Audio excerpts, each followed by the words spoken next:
I'm joined by a very good friend of mine, Mel Leong. She is host and judge on the incredible series Chef's Line SBS, amongst a whole list of other things that you do get involved in, as well as looking after the home cook.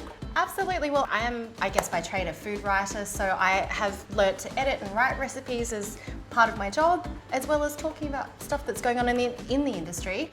One of those things, massive food trend, and I think it's a really good one, is vegan food. There it is.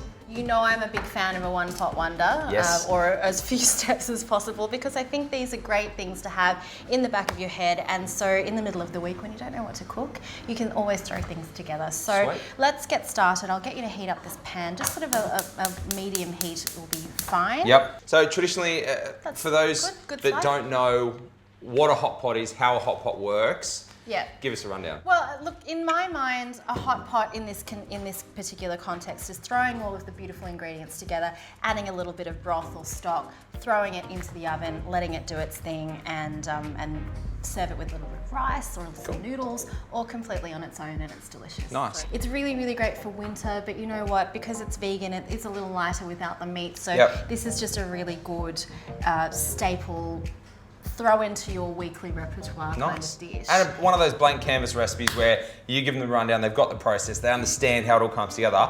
Put whatever you want in. That's exactly it. Sliced onions, brown onions are fine. Nice sizzle. We just have a little bit of sweet potato. You could use normal potato, Yep. whatever you like really. And the tip with it, with something like this, is just to kind of keep everything roughly the same size yeah. so it cooks at the same time. And that way you don't get any kind of raw bits in there. We're going for rustic, we're not going for super, super technical. So as long as you keep your fingers out of the way, happy days. All right, so these guys are going in? Into the frying pan. This is a mushroom XO. So normally an XO sauce is a Chinese condiment. Yep. You can use it to kind of bulk out sauces and soups and stews, and it has so much flavour in it. And it's usually based on dried scallops. So it's usually quite meat packed, but it's really nice to have this one that's based in the meatiness of mushrooms, which is really wonderful. So obviously things like shiitake mushrooms, you know, Yep. have that really meaty flavour to them. Now what I have here is some more mushrooms, because again, if you are vegan or vegetarian, Yeah. They pickle. they're pickled mushrooms. Yep.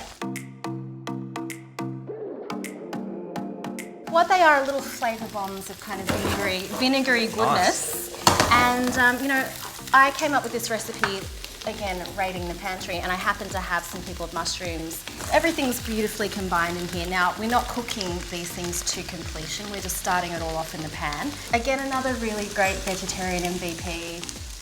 It's funny, I feel people are still a little bit polarised and unsure of tofu, and it's like, you're It's the missing best. out. It's You are the missing best. out. Whether you steam it, deep fry it, stew it, I think people need to learn to enjoy the texture. This is silken firm tofu, so it's still like quite a silky texture, as you can see. Yep. But they will hold their shape if you knock them about the pan a little bit. Nice. And the great thing about these is, no, tofu does not have flavour, but what it does is pick up the flavours of everything else that it's cooking with. So essentially, you just want to I won't throw them around as fold much. these through. So if you have a frying pan or like a cast iron dish that can go from stove top to Yep. oven, you could absolutely use that. Start it off here, pop the stock in, throw it in the oven, and then you literally do have a one pan wonder. Sweet. So what I'll get you to do is turn that off, and you can just gently spoon in a little bit of everything into each of these.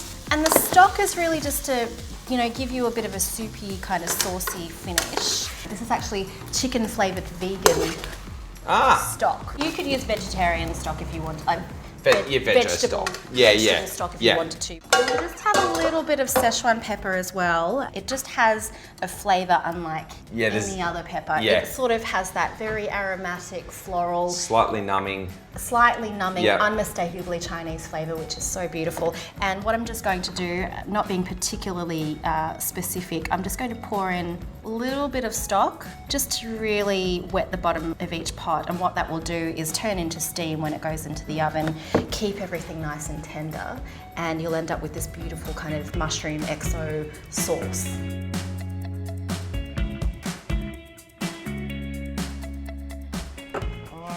The moment of truth.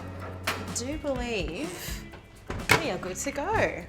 It's really, like the level of the broth has really come up. So you That's just like it. kicked it off with that little bit of stock. Yep. And then that's sort of been roasting and steaming at the same time, That's creating exactly. more So of a it soup. stops things from drying out. Really smart. It creates a little bit of a sauce. Really sharp. Just a really huge punch of flavour, but you know what? I may not be a one-hit wonder, but I'm definitely a one-pan wonder. Every time. Every time.